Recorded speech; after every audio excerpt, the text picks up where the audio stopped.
Hello and welcome back to my channel Anurag law classes. हम digital marketing पढ़ रहे थे और आज का हमारा टॉपिक रहेगा वर्डप्रेस प्लगइन। अगर आपने मेरा चैनल सब्सक्राइब नहीं किया है तो सब्सक्राइब कर लीजिए और वीडियो को लाइक और शेयर कर दीजिए। तो चलिए शुरू करते हैं वीडियो को। वर्डप्रेस प्लगइन वर्डप्रेस प्लगइन जो है ये टूल्स हैं जिनकी मदद से हम फंक्शनैलिटी कर सकते हैं। अपनी वर्डप्रेस की साइट को हम आसानी से फंक्शनल कर सकते हैं, उसके हम फंक्शंस को सभी यूज़ कर सकते हैं अपनी वेबसाइट के।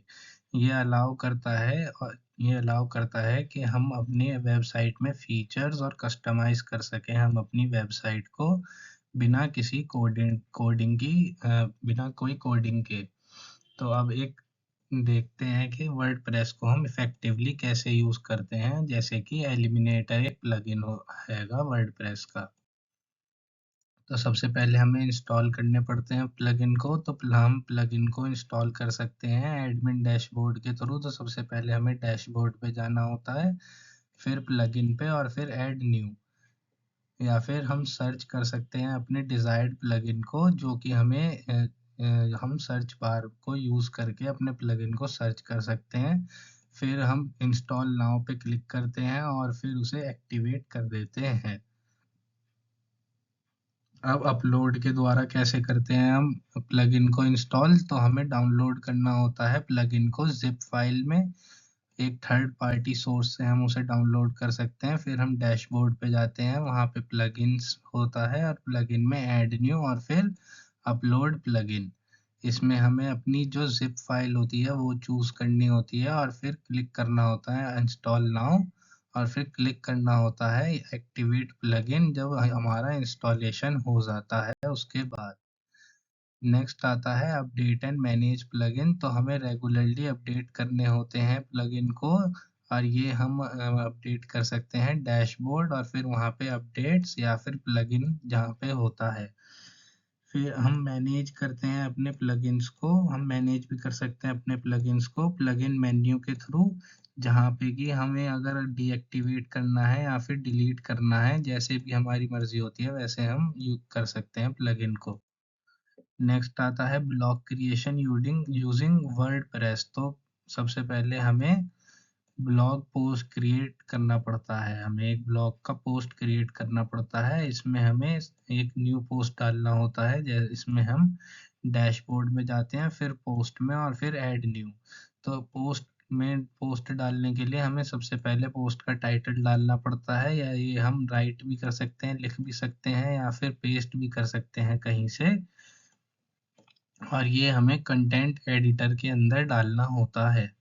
फिर हम यूज़ करते हैं फॉर्मेटिंग ऑप्शन, जैसे कि बोल्ड हो गया, इटैलिक हो गया या फिर लिस्ट। जो भी हमें स्टाइल चाहिए उस स्टाइल के हिसाब से हम अपने कंटेंट का टाइटल और कंटेंट को रखते हैं। नेक्स्ट आता है हेडलाइन। तो हम हेडलाइन का इस्तेमाल करते हैं, जैसे कि H1 H2 H3 एक प्रॉपर स्ट्रक्चर के लिए अपने ब्लॉग के लिए। और हम इसमें सेलेक्ट करते हैं टेक्स्ट को और चूज़ करते हैं हेडिंग के लेवल को, और ये हम ड्रॉप डाउन मेन्यू से भी कर सकते हैं जो कि एडिटर के अंदर होता है। नेक्स्ट आता है इंसर्ट लिंक। तो हम हाईलाइट कर सकते हैं टेक्स्ट को जो जिसमें हमें लिंक डालना है। तो इसमें हम लिंक आइकन के ऊपर जाते हैं एडिटर टूल बार के अंदर। फिर इसमें हमें जो यूआरएल जो लिंक हमें डालना होता है वो लिंक डालते हैं और फिर जैसे ही हम अप्लाई क्लिक करते हैं तो वो हो जाता है। इसमें हम सेट कर सकते हैं लिंक को कि वो एक न्यू टैब ओपन होए। हम इसमें लिंक को ऐसे सेट कर सकते हैं कि जैसे ही हम लिंक के ऊपर क्लिक करें तो एक न्यू टैब ओपन हो जाए। नेक्स्ट आता है ऐड मीडिया। तो अब हमें ऐड मीडिया करना होता है, हमें क्लिक करना होता है ऐड मीडिया पे, ताकि हम अपलोड कर सकें और इंसर्ट कर सकें इमेज को, वीडियो को या फिर कोई और फाइल है जो हमें पोस्ट के अंदर डालनी होती है। हम इसे कस्टमाइज़ भी कर सकते हैं और अलाइनमेंट भी देख सकते हैं, साइज़ भी हम इसको कस्टमाइज़ कर सकते हैं जैसे हमारा कंटेंट होता है उसके मुताबिक। फिर नेक्स्ट आता है कैटेगरी एंड टैग, तो हमें असाइन करनी होती है कैटेगरी और टैग ताकि हम ऑर्गेनाइज कर सकें अपनी पोस्ट को और इम्प्रूव कर सकें हम सर्च इंजन ऑप्टिमाइजेशन। फिर हम सेलेक्ट करते हैं जो हमारी एग्जिस्टिंग कैटेगरी होती है या फिर हमें कोई न्यू कैटेगरी जो डालनी होती है वो भी हम ऐड कर सकते हैं कैटेगरीज ऑप्शन के अंदर, कैटेगरीज एंड टेक्स्ट बॉक्स जो होता है उसके ऑप्शन के अंदर।